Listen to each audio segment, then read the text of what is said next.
શું નામ છે આપનું? પંકજ. પંકજભાઈ. કયું ગામ છે? આમ જુઓ એટલે લાઇટ નું આવે. હા, કયું ગામ છે? ગાંધીનગર. ગાંધીનગર.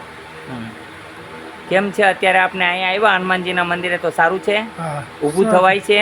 ઊભું તો ચાલી શકાય છે? ધીમે ધીમે. હા, હનુમાનજી ડોક્ટર કેવા છે? સારા છે કે નહીં? સારું છે. બરોબર છે. તો મેં કીધું એમ કરશો કે નહીં કરો? હા, કરીશ. નિયમનું પાલન કરશો? હા. પાકું? હા. તમને કેવું લાગ્યું અહીંયા?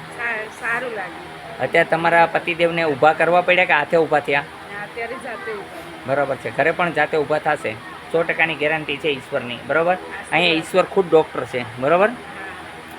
મારી એક જ ઈચ્છા છે, માનવ સેવા પ્રભુ સેવા. કોઈ પણ હાલતા ચાલતા થાય. હાલીને બતાવો. પકડો એનો હાથ. હાલો. આ ભાઈ હાલી ચાલી નહોતા શકતા, જોઈ શકો છો. હાલી ચાલી શકે છે. કોરોના સમયની અંદર ઇન્જેક્શન લેવાથી આ હાલત થયેલી છે, પણ અત્યારે ભાઈ હાલી ચાલી શકે છે અને ખુદ ઊભા થઈ શકે છે. બરાબર છે. આ ગાંધીનગરથી આવેલા હનુમાનજી ઉપર વિશ્વાસ કરીને અહીંનો સમય છે સવારે 9 થી 12, સાંજે 4 થી 6.